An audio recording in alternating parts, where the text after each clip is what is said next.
Hello everyone and welcome to new discussion of this Geographic Information Systems course. As we have been discussing so far, it is all for the development of GIS spatial database. And once the database is ready, then the real analysis starts. And that is basically heart of the GIS, the analysis part.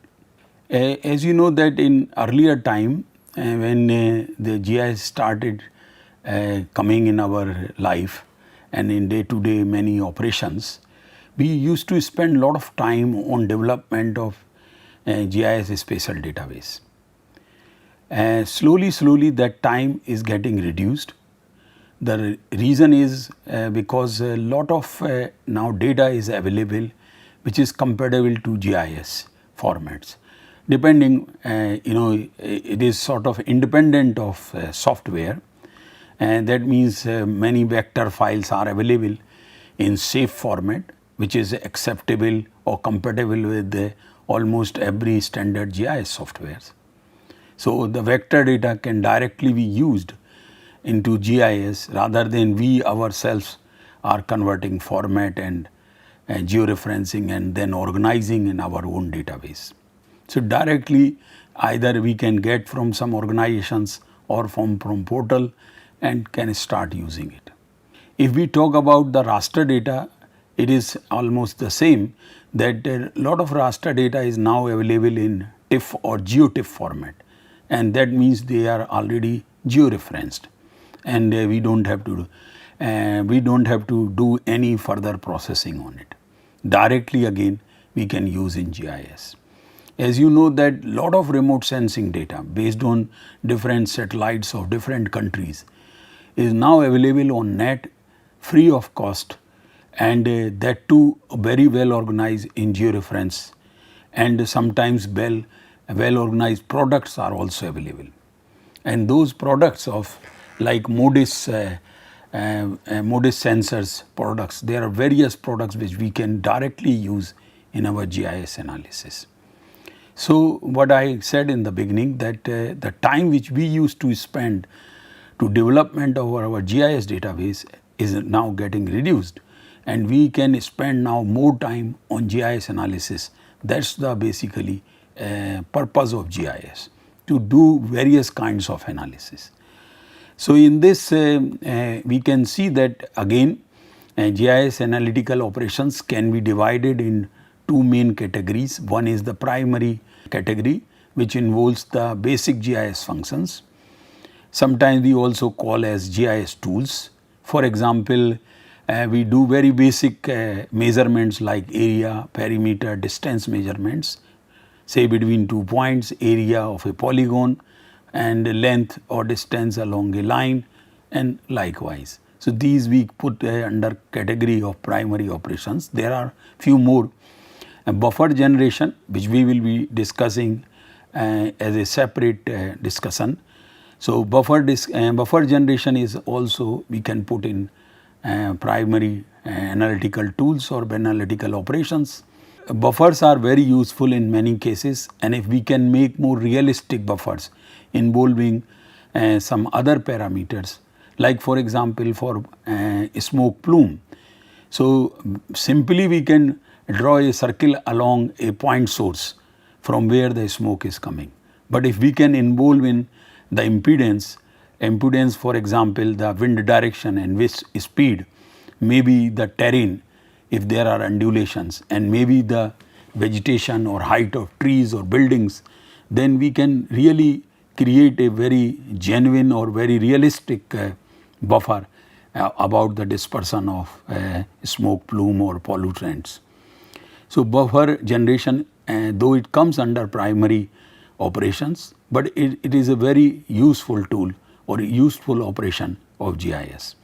Similarly, we can do the reclassification because for example, we do lot of image classification on satellite images, and similarly we might be having a continuous data like raster, for example a digital elevation model which is a completely continuous information. Now, we want to classify into different categories, and therefore, from a continuous we can make it as discrete or in different classes only for our display purpose.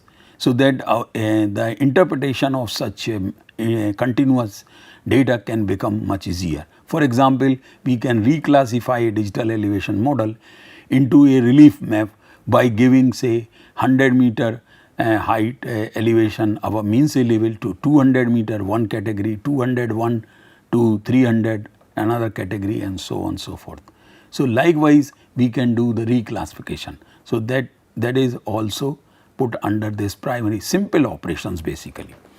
So like for example, if I go for another operation like data selection, query, retrieval, these are also very simple analytical operations. In some of the demonstrations you have seen that how a GIS database can be queried, putting a very simple syntax or maybe a more nested syntax we can put and can retrieve the information from our database, GIS database. So that we put under this category of data selection, query, retrieval. Reclassification, as I just mentioned, that from continuous data to discrete data, sometimes it is required, so we perform that too also. Then we also do overlaying operations, which we will see in a complete separate discussions, which is based on set theory, Boolean logics, and this is how the complete mathematics have been sort of imported or implemented into GIS through overlaying operations. So that we will have also discussion. Then region transformation measurements, all these are also performed. And then neighborhood operations, there are many neighborhood operations because GIS is the only technology where the relationship between neighboring objects can be exploited. So that also. Then another analytical operation of GIS is the connectivity operations. So we will also have discussion on that later on. So first one is the attribute or a spatial query or retrieval. Basically the query generally done on the attributes, and suppose you are having point data and the point that corresponding attribute table might be having 100 fields. Now I can query a single field, put a condition, or I can query all the fields together and putting a nested query, and by which I can retrieve the desired data from my database. The only condition here is that whatever the output which it will generate, if I involve more than 5-6 attributes together through a nested query, then I have to interpret, I have to understand that data or that output. So one has to be very careful. The best solution is go in steps.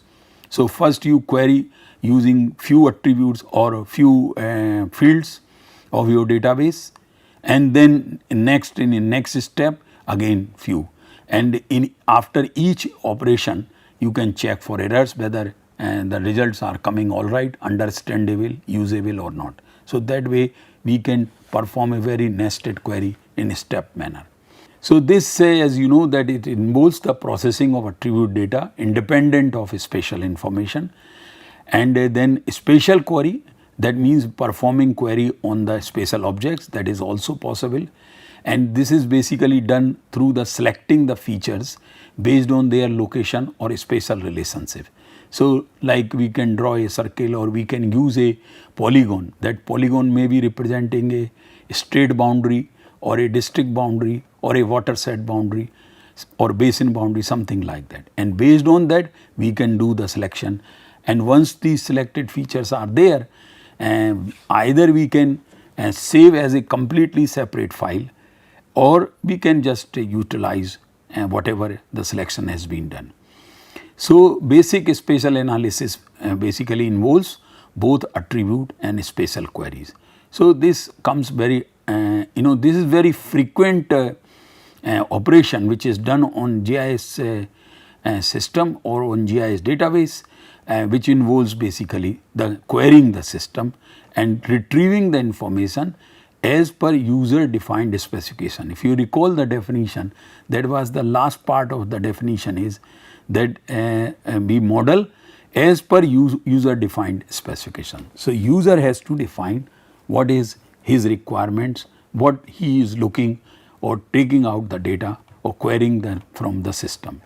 Now, spatial querying is the process of selecting features based on location or spatial relationships, and for example, all features within 30 kilometer of a road or 300 meter of a road. That means creating a kind of buffer. Using buffer, a spatial query can also be performed, and functions that allow a user to find or display or isolate attribute records linked to map features. As you know that in our GIS database, both spatial and non-spatial, that is attribute data, they are having a link or a dynamic link between these two.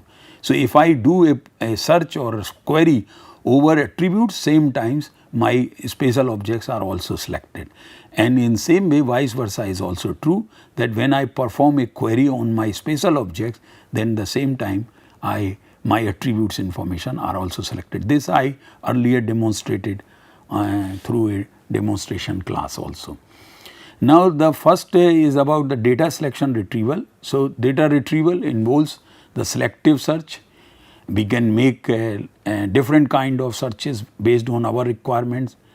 Only thing we have to care about the syntax and brackets and other things. Sometimes we get lot of errors if we do not put the query or the syntax properly. So, one has to be really very careful while doing these things, and whenever the data is out or whenever a selection is done, one has to be careful to understand that one, whether right selection has been done or something wrong with my query.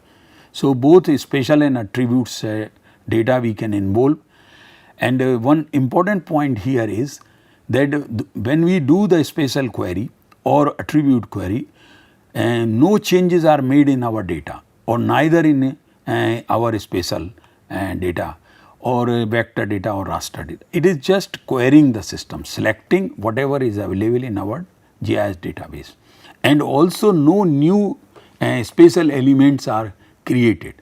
That means when I perform the query, there will be some selections. That does not mean that new objects are being created or new attributes are being generated, not at all.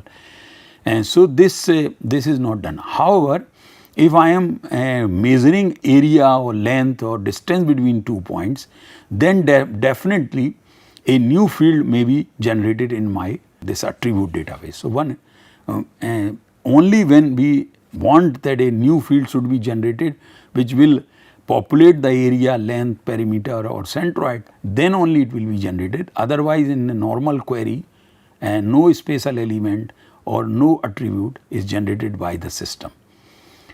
And of course, to find what, because the purpose of GIS is to answer few questions. So, when we involve the location, then we can answer a question what is at that particular location. So, that question can be answered very easily. And also, all spatial objects, whether they are point, line, polygon or mapping units in a raster, that means cell or pixels, can be retrieved, can be selected, and accordingly then we can utilize them. So, this if we perform this kind of analysis or retrieval, then we can answer a question where is. So, that question can be answered very easily.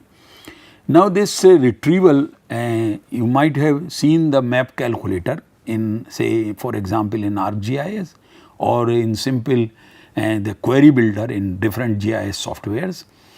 So, what you would find that they allow us to use various operators, and what are those operators? Like conditional, if this is greater than this, then select. So, these are the conditional. Logical also, you can greater than, less than, or arithmetic operation, trigonometric operations, all kinds of mathematical operations which are possible, might be possible, are available through this map calculator or query builder. So, we can perform quite easily, and similarly these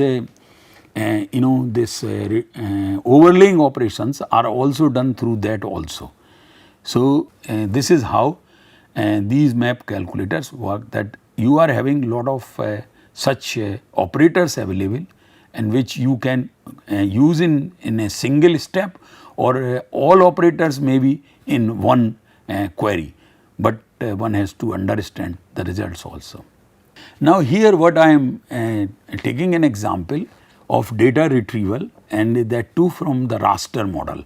So we are having grid on the left side, and now what basically the query is that what is at. So what is at that particular location, which is shown through this arrow, as you can see about this cell. So the location is shown here, the column number is shown here, and then value is shown here. Now there are three layers. One, the top layer is the soil layer, the next layer, in the middle layer is the rock layer, and the last layer or bottom layer is the slope layer. So when I select this particular cell, then from the soil I am getting the information that the soil type is the soil is silt and the thickness is 5. That means I am having in attribute I am having some information. But this is though I have mentioned that it is raster, but basically as you know that raster can have only one attribute. So how two attributes are coming? These can come through our vector also. So we can have a vector based grid also. So in that way these two can come. Otherwise there can be only one attribute associated with each cell or pixel in the raster case. Same with the this rock layer, we are getting the rock information also, and similarly from the slope map we are getting the slope information. So likewise if I put just select one cell where what is at, and then I get the information, and that is very simple way of data retrieval. Now as you know that these search functions constitute one of the most commonly used neighborhood operations. This is what I also described earlier, that these are the very common, and almost every day if you are having a good GIS database available and you use regularly, then these are the search operations or search functions are used very commonly, and you try to also get information from a neighborhood also.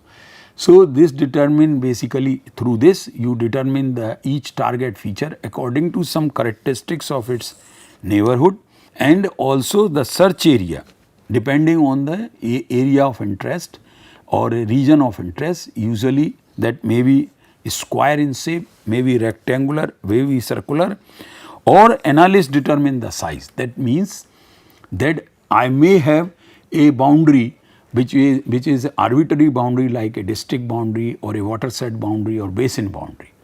So it is not necessary that I should have only the square, rectangular or circular. I can have any shape and still I can perform search either on the vector data or raster data without any problem. Now after this data selection, query and retrieval, now we come to the second most common analytical operations in GIS is reclassification. As discussed earlier, that the purpose of reclassification is to reduce number of classes from original map or from a continuous data to reduce to only few classes. So now we will also see some examples as well. So if we go for definition of this, that it basically reclassification involves selection and presentation of a selected layer data based on the classes or values of a specific attribute. Now if I give the example of digital elevation model, then the attribute, there is only single attribute and that is the elevation.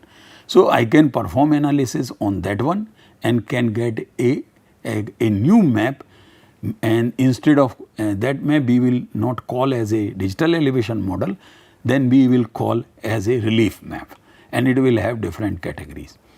Similarly, I can do the reclassification of a soil map into the pH map if I am having a attribute for that, and classifying an elevation map into the classes with intervals of 50 meters. This example I have already discussed with you. So this classification basically or reclassification based on the number of classes before and after the classification. So, there are three different types of classification techniques. So, reclassification techniques are available.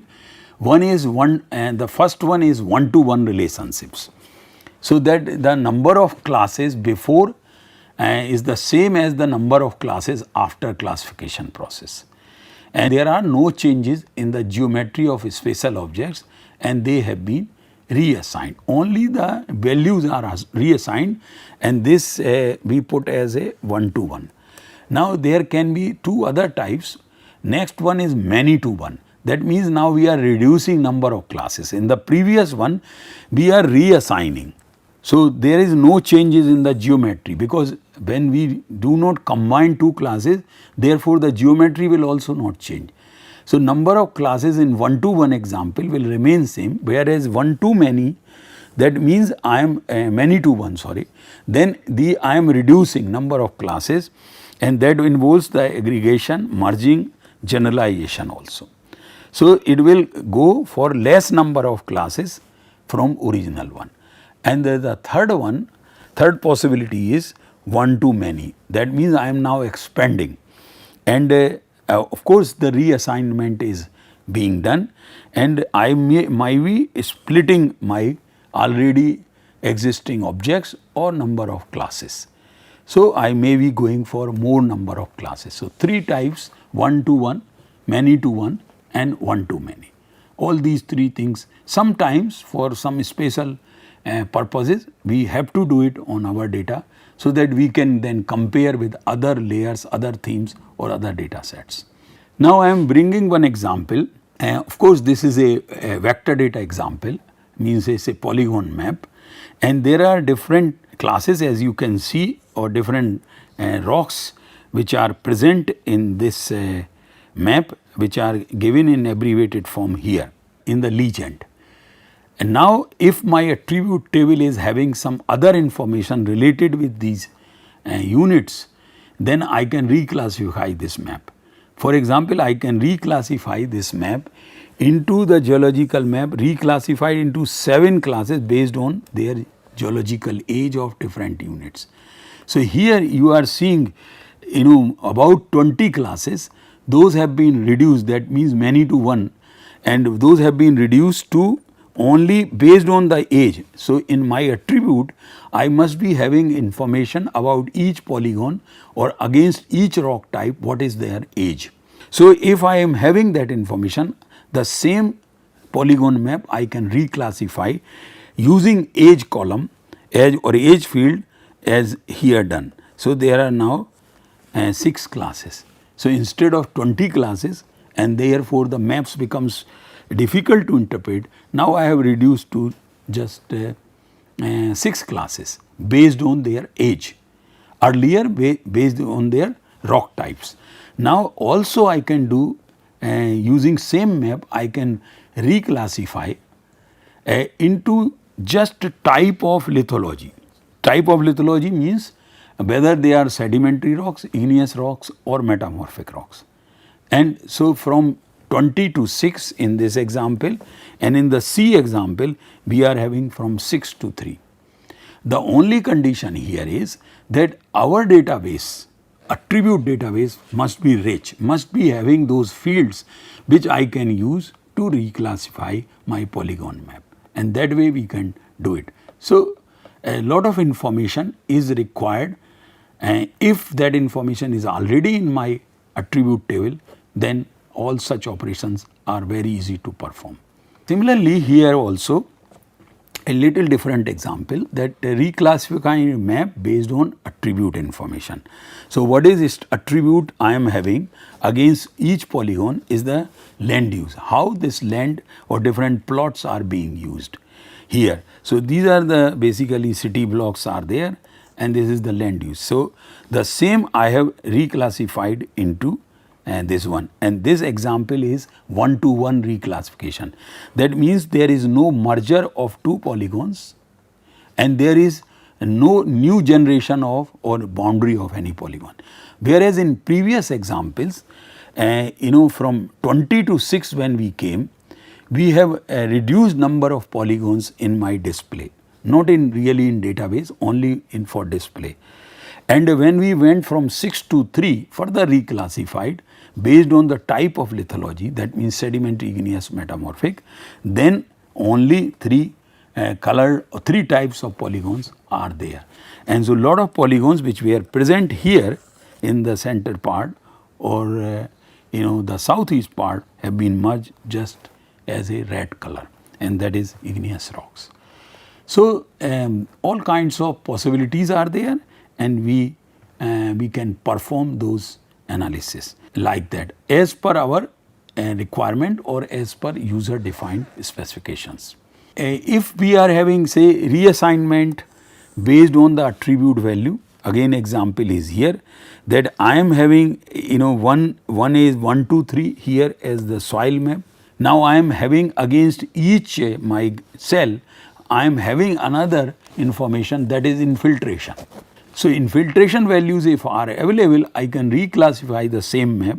If 2 adjacent areas are having same infiltration value like here, and so for on a screen they are appearing as one single polygon, but in the system each cell or other things are stored completely differently. So likewise, that if this condition applies, we can do that kind of reclassification. Similarly, a reclassification is done that generate a new map if soil maps equal to red GINA, otherwise and if it is true then 3, otherwise 0. So this is what is done. So this the green one is the red GINA which is satisfying this condition of my query, and rest are not. So this is conditional operation and rest are not. So the 0 value has been assigned for the rest area. So as I have mentioned, you can use all those operators which are available in your map calculator or query builder, but the output you have to understand. So instead of using a very complicated nested query, do it in several steps using simple query. Also one example, the data classified from tables from the attribute. So you can see here that infiltration values can be done like that.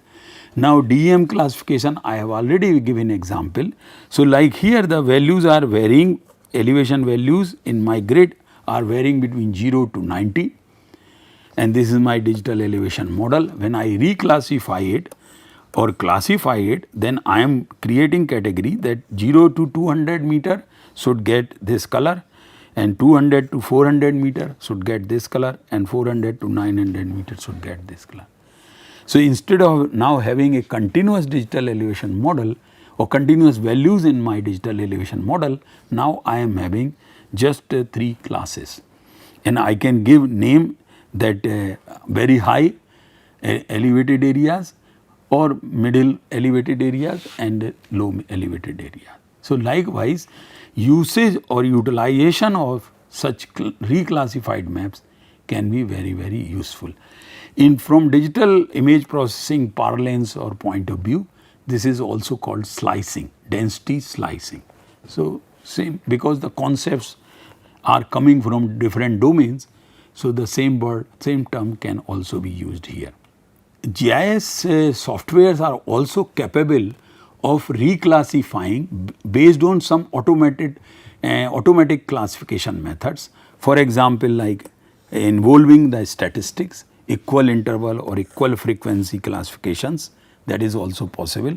So if this is my input map, I can classify this way or this way. That means I am having either equal interval or equal frequency classification. So see here, now the frequency is almost same 6, 5, 6, whereas here the frequency was not maintained, but the interval between classes have been maintained. So 1 to 2, 3 to 4, 5 to 6, something like that. So this brings to end of this discussion, and of course then we will take the next topic related with this GIS analysis operations. So thank you very much.